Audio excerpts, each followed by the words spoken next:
4대강이 없었으면 어쩔 뻔했느냐. 4대강 예찬론을 다시 들고 나오며 수해마저 정부 비난의 소재를 삼고 있습니다. 4대강 사업 이후에 이 범람이라든지 물 피해가 없고 사망자 수도 줄었는데 그런 과학적인 데이터를 놔두고 다시 책임 떠넘기게 하는 것은 여당으로서 무책임한 일이라고 봅니다.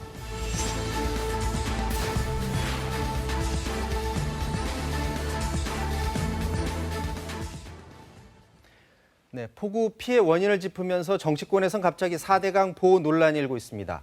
청와대에선 추가로 수석 인사를 발표했습니다. 여의도 사사건건 민주당 정청래 의원, 무소속 권성동 의원과 자세히 얘기 나눠봅니다. 안녕하십니까? 예, 안녕하세요. 네, 안녕하세요. 자, 비 피해가 큰 상황인데 지금 대통령도 수해 현장에 오늘 지금 방문을 했다고 하고요. 당정청이 4차 추경을 편성할 건지 논의를 했다고 하는데 이건 보류가 됐고 대신에 재난지원금을 2배 올리기로 했다라는 소식이 들려왔습니다. 그런데 추경 편성 어제까지만 해도 마치 편성되는 것 같이 정치권에서는 얘기가 나왔는데 어떻게 정부의 입장을 좀 들어준 겁니까? 이 참고를 한번 살펴봤더니 네. 중앙 정부의 가용 예산이 쓸 수 있는 돈이? 네, 3조 원 플러스 알파가 있고 네. 그리고 또 예비비가 2조 6천억 이렇게 있어서 추경 편성은 당장 하지 않아도 될 것 같다. 충분히 가능할 것 같고 그리고 현재까지 신고된 뭐 추가로도 늘어날 수 있습니다만 피해 신고액은 5천억 정도라는 거예요. 그러면 충분히 지금 있는 예비비와 가용 예산으로 가능하다. 그리고 대신 피해 보상액을 2배씩 올려주는 걸로 이렇게 결정을 일단 했습니다. 그럼 추가적으로 편성을 할 가능성은 여전히 남아 있는 거예요? 현재로서는 지금 예산으로 가능하다라는 거죠. 자, 본격적으로 논의에 들어가도록 하겠습니다. 지금 수해 피해가 커지니까 야당에서 4대강 문제를 지금 들고 나왔는데 섬진강에서 이제 문제가 생기다 보니까 거기에 만약에 4대강 보를 설치했다면 이렇게 피해가 크지 않았을 것이다. 라는 목소리가 미래통합당에서 나왔고요. 반면에 민주당에서는 무슨 소리냐. 낙동강에 있는 보는 그래서 역할을 잘해서 그렇게 수해가 났느냐라고 지금 반론을 펴고 있는데 지금 권성동 의원께서 센 말을 하셨습니다. SNS에 글을 올리셨는데 네. 자, 홍수 예방에 그렇게 자신이 있으면 아예 지금 한번 파괴를 하지 그러냐라는 식으로 글을 쓰셨어요. 실제로 파괴를 바라는 마음에서 쓰신 건가요? 어떤가? 한번 입증해 보자는 건가요?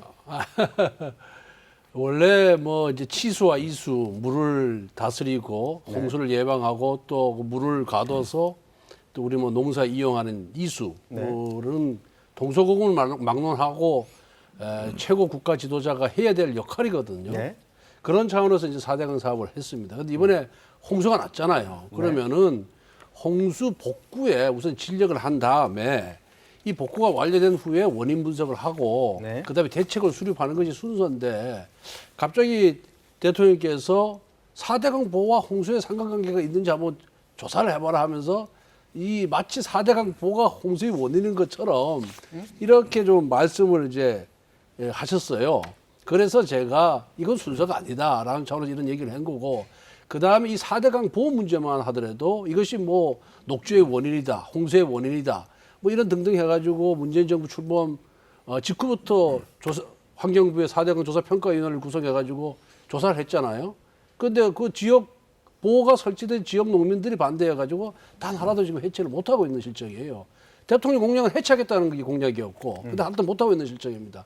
그런데 무슨 일만 나면은 마치 4대강 보호가 원인인 것처럼 정부 여당에 몰아가기 때문에 그렇게 자신이 있으면은 보호를 해체해라, 파기를 하고 그 결과를 한번 보자. 누구 말이 옳은지 그런지 그런 차원에서 제가 문제 제기를 한 겁니다. 정청래 의원님은 어떻게 생각하십니까?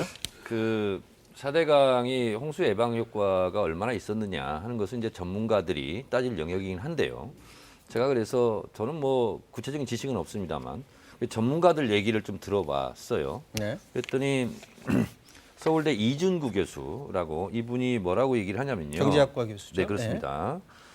자연스럽게 흐르는 강물을 댐으로 막으면 오히려 홍수 피해 발생의 가능성이 더 커진다라는 거고요.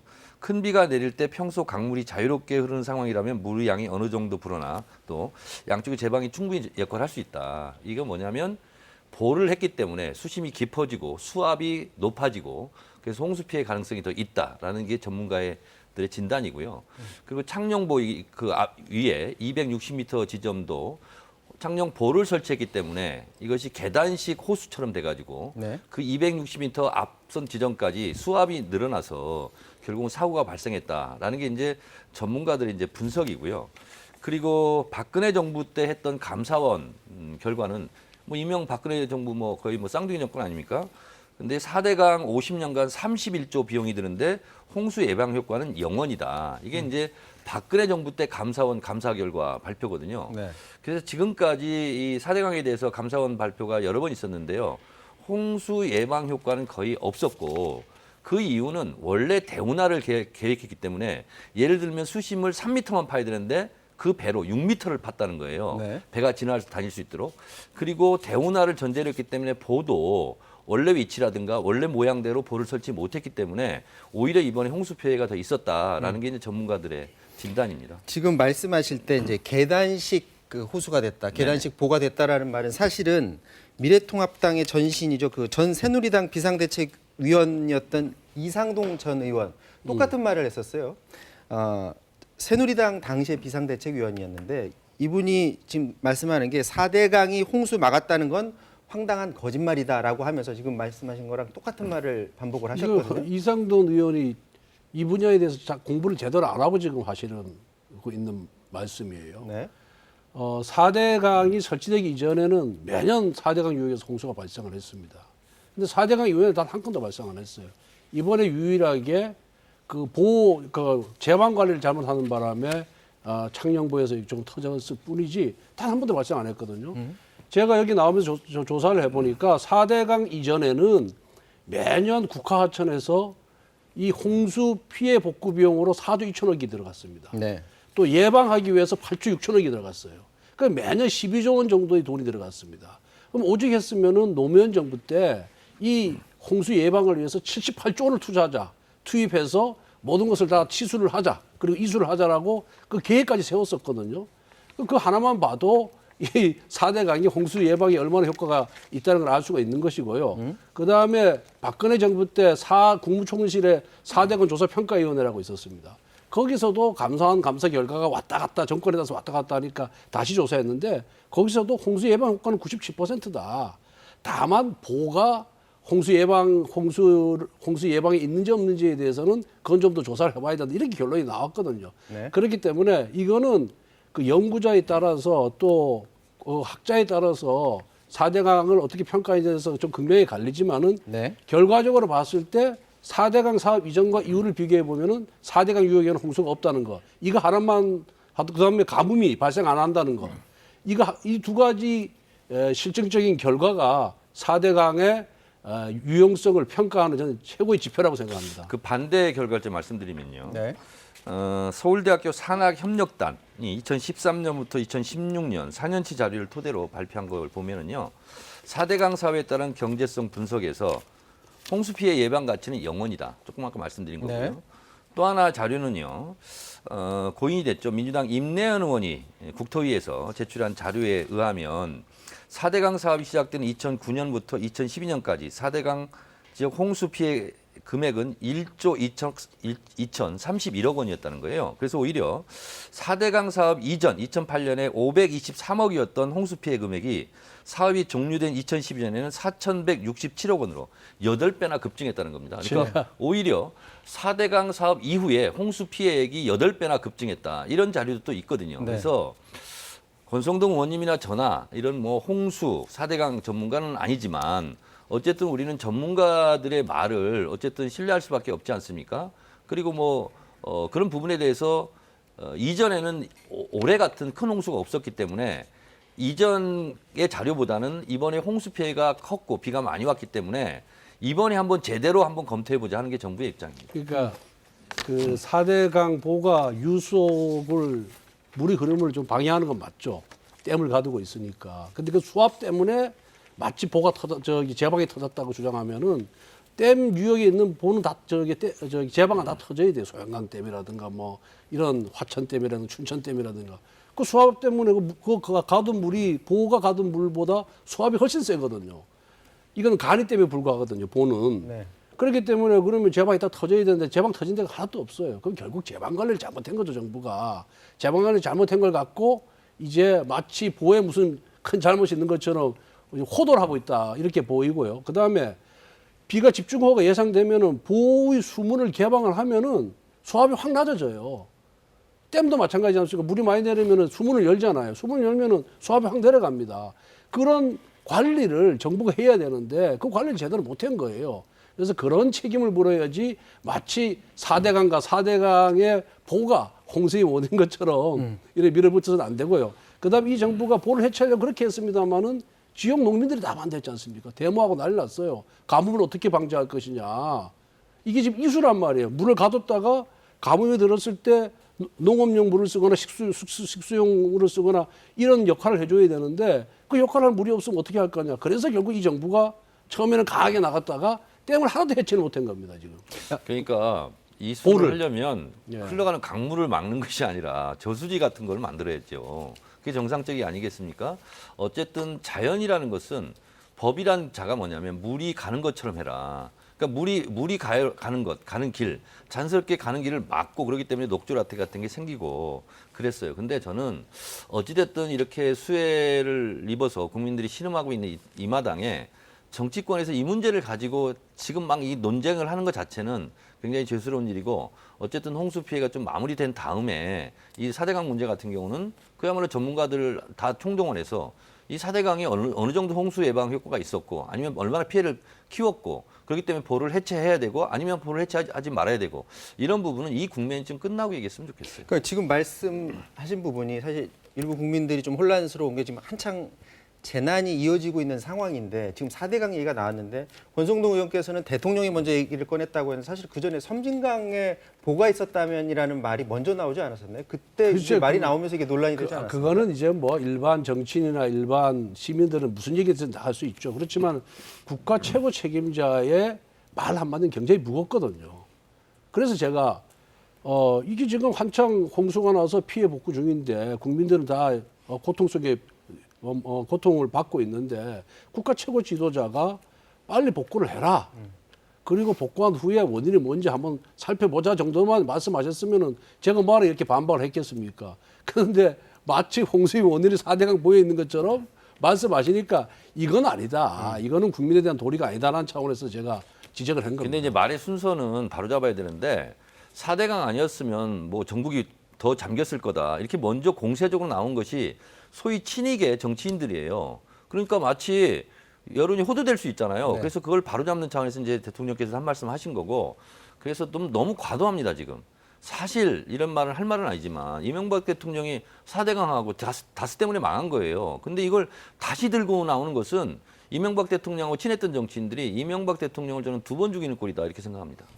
자, 대통령이 구체적으로 뭐라고 했는지 한번 들어보고 얘기를 나눠야 될 것 같습니다. 문재인 대통령이 4대강 보가 과연 홍수 조절에 효과가 있는지 없는지 관련해서 한번 조사를 해보자라는 취지로 말을 했는데 한번 들어보도록 하겠습니다. 피해의 원인과 책임을 규명하는 데도 소홀함이 없어야 하겠습니다. 댐의 관리와 4대강 보호의 영향에 대해서도 전문가들과 함께 깊이 있는 조사와 평가를 당부합니다. 4대강 보가 홍수 조절에 어느 정도 기여하는지를 실증적으로 분석할 수 있는 기회이기도 합니다. 지금 이 말을 두고서 권성동 의원께서는 문재인 대통령이 조사 지시하면서 SNS에 글을 올리셨어요. 은근히 4대강 사업을 디스했다라고 말을 했는데 그런 차원이 아니라 자꾸 이게 정치권에서 논란이 되니까 그리고 국민들도 이거 뭐지라고 생각하니까 한번 조사해봐라 이런 차원으로 해석할 수는 없나요? 이 4대강 사업의 에 대한 평가, 유용성, 효용성에 대해서는 이미 감사원에서 4차례 조사를 했습니다. 네. 그다음에 국무총리 4대강 평가위원회 조사를 했어요.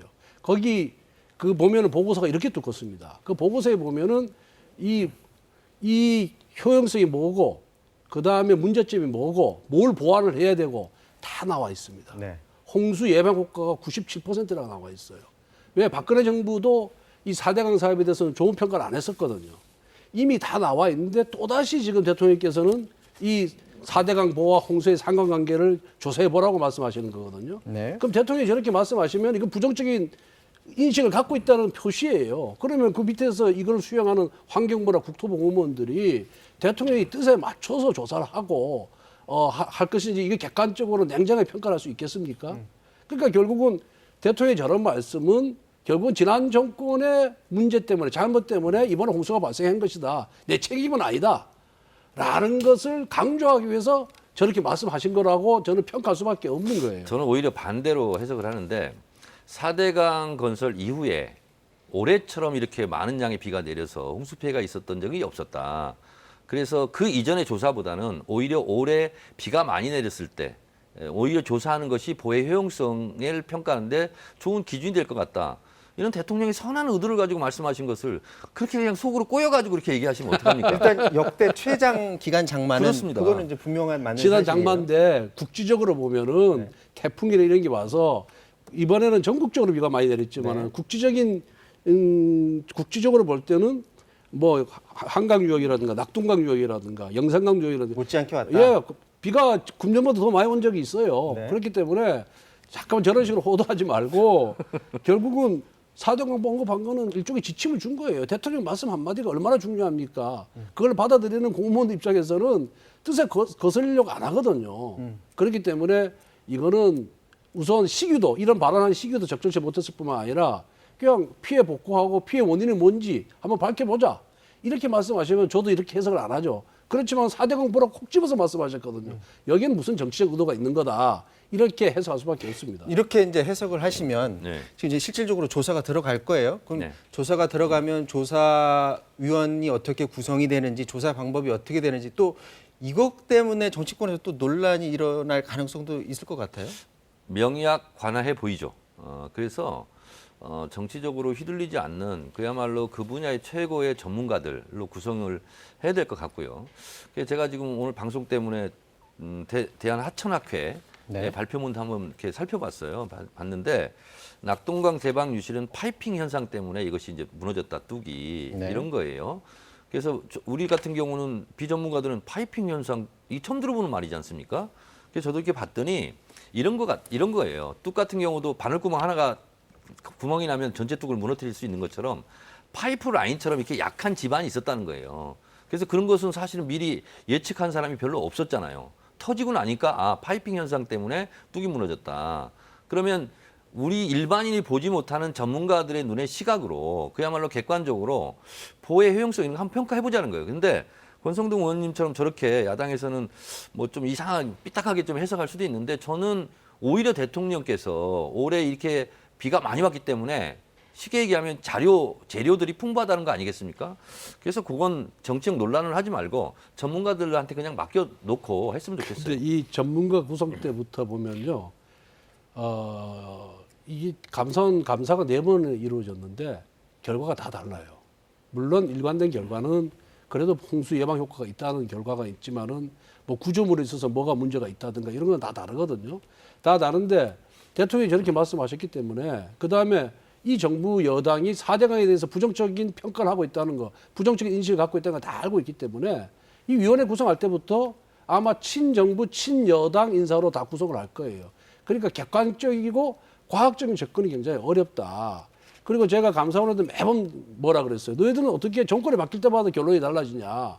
그러니까 마지막 4번째 감사원 감사할 때 지금 감사원장이죠. 이게 마지막 감사니까 마지막 감사래요. 더 이상 안 하겠다 그랬습니다. 그러니까 지금 와서 이거 논의하는 건 아무 의미가 없고요.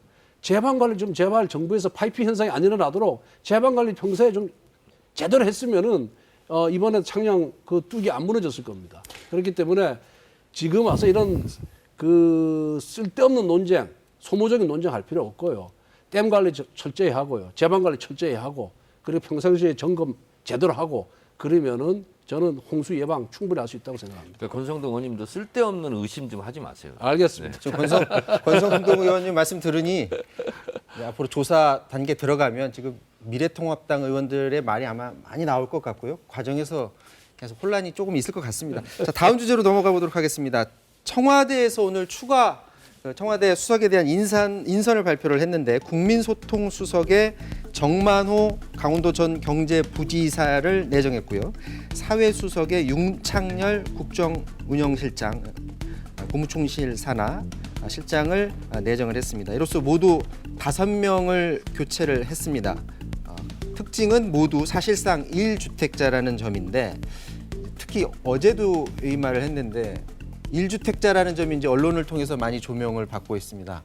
언론이니까 이 부분이 이제 조명을 하는 건데 아니, 어떻게 그래서요, 평가하십니까? 제가 이거 보면서 인사평가 기준이 하나가 또 추가됐구나. 주택이 집이 됐다. 몇 채냐, 그러니까 논문 표절이 있느냐, 병역을 뭐 필했느냐, 뭐 이런 거를 포함해서 이제 주택 보유수가 분명히 이제 인사평가 기준에 이제 들어갈 것 같고 청문회 때 이거 가지고 이제 말이 많을 것 같아요. 근데 저는 괜찮아요. 저는 0채입니다. 제 아내 이름으로 돼 있기 때문에. 네. 권성동 의원은 좀 꺼림직하죠? 2채입니까? 꺼림직할 거 없어요. 뭐 지역구에 한 채가 있고요. 네. 또 서울에도 거주해야 되는 한 채가 있고 두 채 다 실거주입니다. 네. 주중에서는 서울에 거주하고 주말은 항상 거의 대부분 지역구에서 머무르고 있기 때문에 네. 전혀 거리낌이 없고요. 저는 이번 인사 이 발표를 보고 또 언론의 평가라든가 청와대 발표문을 좀 보면서 좀 코미디 같은 느낌이 들었습니다. 어떤 점에서 그렇죠? 왜냐하면은 법률상은 2주택자인데 다주택자인데 사실상 1주택자다. 한 채는 매매 계약을 했기 때문에 계약을 체결했다. 그런데 지금 각 수석에 임명을 하는 과정에서 제일 중요한 게 뭐겠습니까?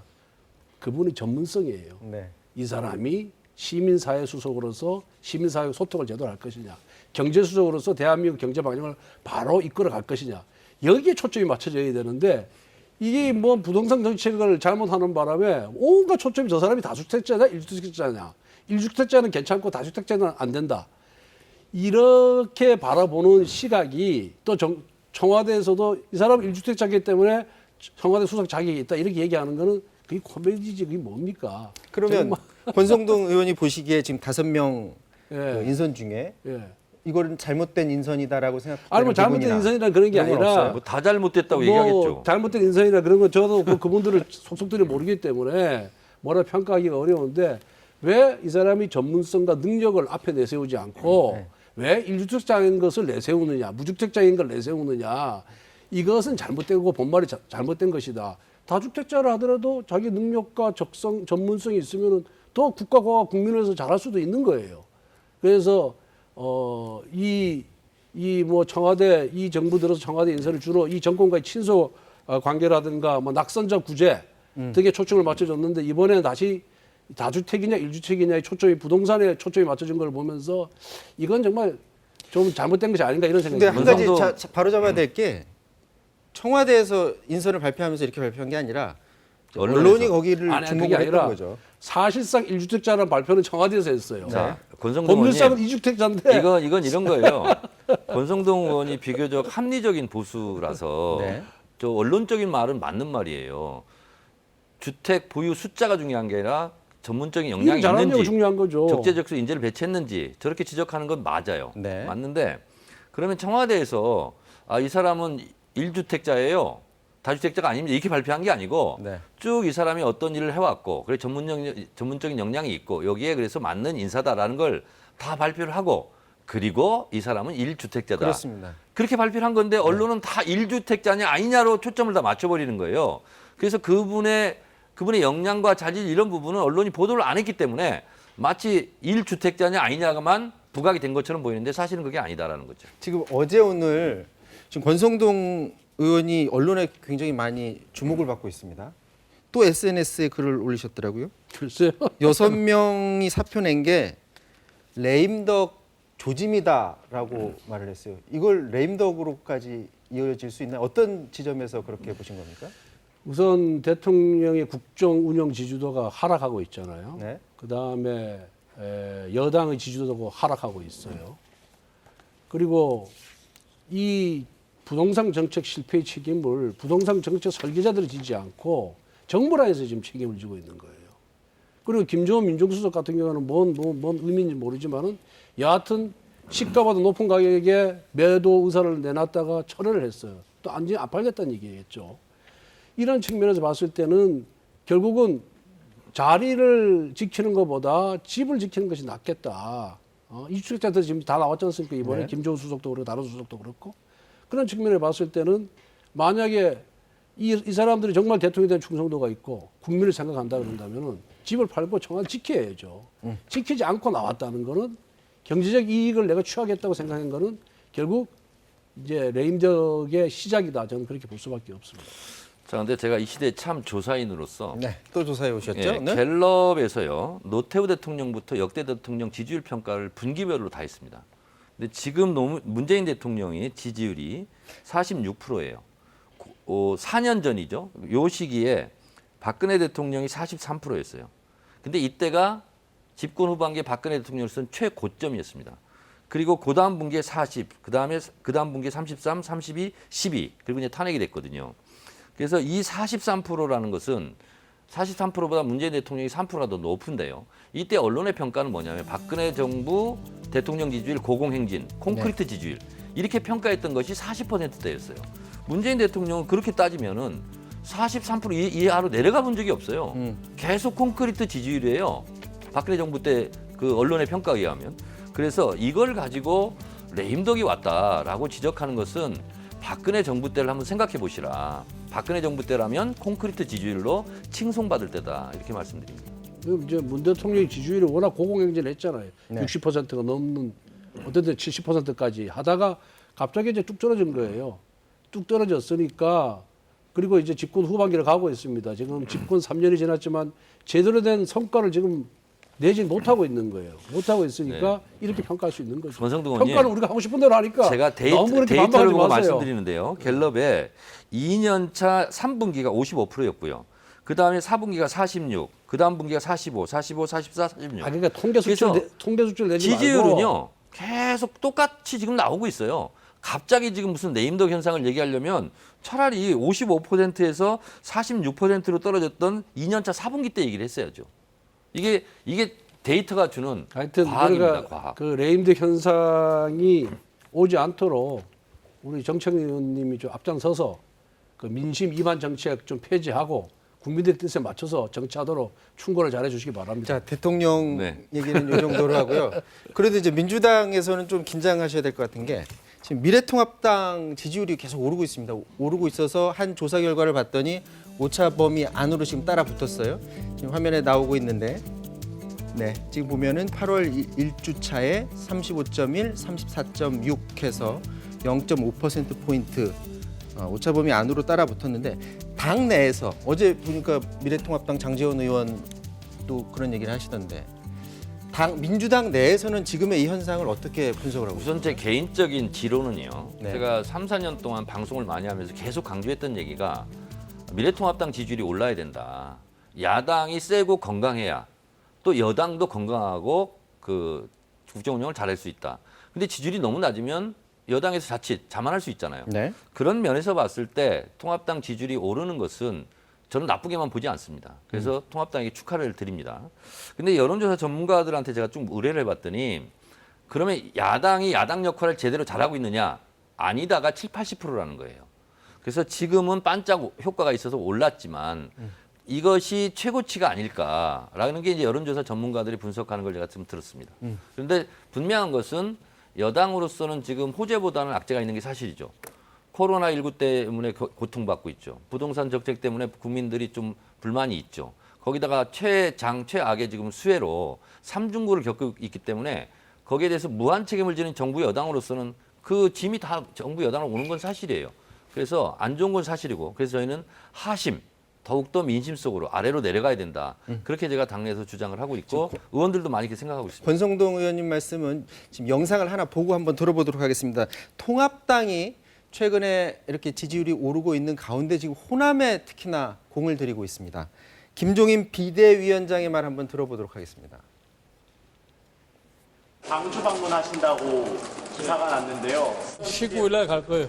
그동안에 사실 우리 미래통합당이 지나칠 정도로 그 호남 지역에 대해서 별로 이렇게 크게 관심을 표명하지 않았었기 때문에 이번에 당을 새롭게 운영하는 과정 속에서 호남 민심도 좀 파악을 하고 호남의 지역에서 당 지지율이 큰 폭으로 올랐는데 그거야 내가 뭐 정확하게 뭐라고 설명을 드릴 수는 없고 미래통합당이 앞으로 이 호남에 대해서도 과거와 달리 좀 관심을 가지고 하겠다고 하는 얘기를 갖다 우리가 자꾸 하기 때문에 다소 거기에 대한 반응을 좀 보여주지 않나 이렇게 생각합니다.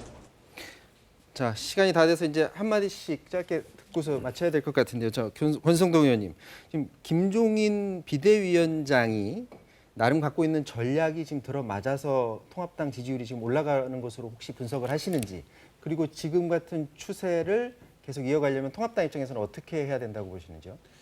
우선 정부 여당이 민심과 이반되는 정책과 발언을 많이 쏟아내고 네. 일방적이고 독선적인 국정 운영 때문에 그 반사이익으로 민주당의 지지도는 떨어지고 통합당의 지지도가 올라간다, 저는 네. 그렇게 생각을 하고 있습니다.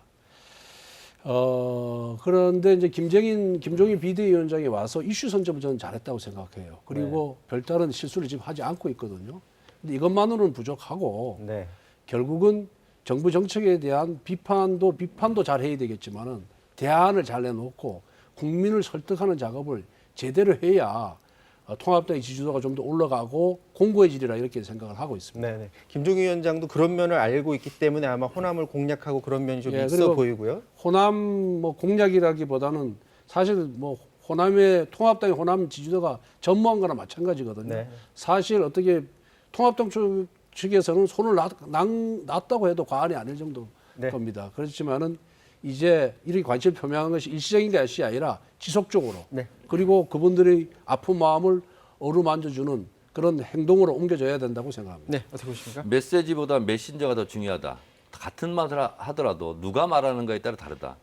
김종인 위원장이 호남에 가면 갈수록 통합당이 유리할까? 저는 그렇게 안 봅니다. 김종인 그러면 국보위 전력, 전두환, 그리고 5.18 이렇게 바로 연상작용이 되기 때문에 김종인 위원장이 광주 호남에 자주 나타날수록 통합당에 유리하지는 않을 것 같다. 그런 생각이 듭니다. 자, 야당의 지지율은 그렇고 사실 민주당 입장에서 그리고 정권 입장에서도 지금 재난 상황이고 위기 상황, 이런 상황에 과연 어떻게 처신하고 잘 극복하느냐, 이게 앞으로 지지율에도 큰 영향을 줄 것으로 보여집니다. 자, 지금까지 권성동 정청래 의원과 말씀 나눴습니다. 두 분 말씀 고맙습니다. 네. 네.